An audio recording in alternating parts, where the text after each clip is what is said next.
Hi, ഇതൊരു കുഞ്ഞറിവാണ് കേട്ടോ. എന്താന്ന് വെച്ചാല് നമുക്കൊക്കെ ഒട്ടുമിക്ക ആൾക്കാരെ അലട്ടുന്ന ഒരു സംഭവമാണ് ഗ്യാസ് ട്രബിള്.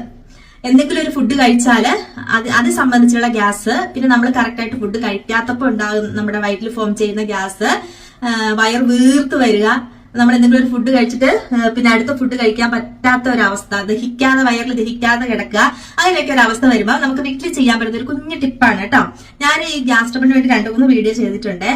അപ്പൊ വേറൊരു കുഞ്ഞു ടിപ്പാണ് ഞാൻ ഈ വീഡിയോയിൽ കാണിക്കുന്നത്. ഞാൻ വീട്ടിൽ ചെയ്തിട്ട് എനിക്ക് ഗുണം കിട്ടുന്ന കാര്യങ്ങൾ മാത്രമാണ് കേട്ടോ ഞാൻ എന്റെ കൂട്ടുകാർക്ക് പറഞ്ഞു തരുന്നത്. അപ്പൊ എന്താന്ന് വെച്ചാല് നമ്മുടെ വീട്ടിലുള്ള സാമ്പാറിനൊക്കെ ചേർക്കുന്ന കായമില്ലേ, പെരുങ്കായം, കൂട്ടുപെരുങ്കായം, അതാണ് കേട്ടോ. അപ്പൊ ഞാൻ ശരിക്കും ഞാൻ കഴിക്കാൻ വേണ്ടി എടുത്തതാണ്. അപ്പൊ അതെന്നാലും എന്റെ കൂട്ടുകാർ കൂടെ ഒന്ന് പറഞ്ഞു തരാന്ന് വിചാരിച്ചു. അപ്പൊ ഈ കൂട്ടുപെരുങ്കായം ഇതാ ഒരു ശക്കലം ഞാനിതാ കുഞ്ഞ് ടീസ്പൂണിൽ എടുത്തിട്ടുണ്ട്.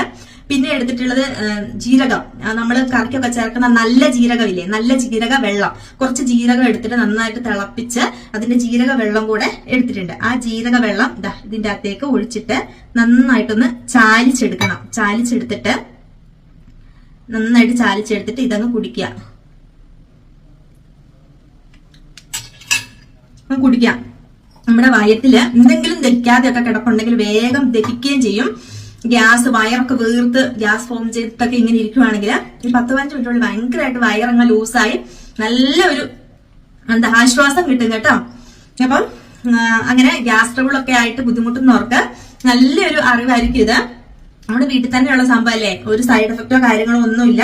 കായം നമ്മുടെ ഭക്ഷണമൊക്കെ ദഹിക്കാനും ഒക്കെ വളരെ നല്ലതാണ് കൂട്ടുപെരുങ്കായം. ഇതറിയാത്ത കൂട്ടുകാർക്ക് ഒന്ന് ഷെയർ ചെയ്ത് കൊടുത്തേക്കുക. പിന്നെ പ്രത്യേകം ശ്രദ്ധിക്കുക, എന്താ പറയാ, നമ്മൾ ഭക്ഷണം കഴിച്ചതിന് ശേഷമുള്ള ഗ്യാസ് ട്രബിള് അങ്ങനത്തെയൊക്കെ ഗ്യാസ് കിട്ടുന്ന അവസ്ഥയ്ക്കൊക്കെയാണ് നമ്മൾ ഇത് ചെയ്യുക, വീട്ടിൽ ചെയ്യുക. ഇനി അതല്ല വേറെ എന്തെങ്കിലും അസുഖമൊക്കെ സംബന്ധിച്ചിട്ടുള്ള ഇതൊക്കെ ആയിട്ടാണ് പ്രശ്നം, നമുക്കറിയില്ലല്ലോ. ഒരുപാട് കാലം കൊണ്ട് ഇങ്ങനെ ഗ്യാസ് ട്രബിൾ ആയിട്ട് ബുദ്ധിമുട്ടുന്നൊക്കെ ഉണ്ടെങ്കിൽ നിർബന്ധമായിട്ട് ഒരു ഡോക്ടറെ പോയി കാണുക, അതിന്റെ ട്രീറ്റ്മെന്റ് എടുക്കുക. എന്താണെന്ന് അറിഞ്ഞിട്ട് അതിന്റെ ട്രീറ്റ്മെന്റ് എടുക്കുക. അല്ല നിങ്ങൾ ഭക്ഷണം കഴിക്കുന്നത് മൂലം ഉണ്ടാകുന്ന പ്രശ്നമാണെന്ന് ഡോക്ടർ പറയുകയാണെങ്കിൽ മാത്രം നമുക്കിത് വീട്ടിൽ ചെയ്യാവുന്നതാണ് കേട്ടോ. ഒരു കുഴപ്പമില്ല. അപ്പൊ നല്ല അറിവായിട്ട് തോന്നിയിട്ടുണ്ടെങ്കിൽ മാക്സിമം എല്ലാവർക്കും ഒന്ന് ഷെയർ കൊടുത്ത് സപ്പോർട്ട് ചെയ്യുക. നാളെ നല്ലൊരു വീഡിയോ ആയിട്ട് വീണ്ടും വരാം.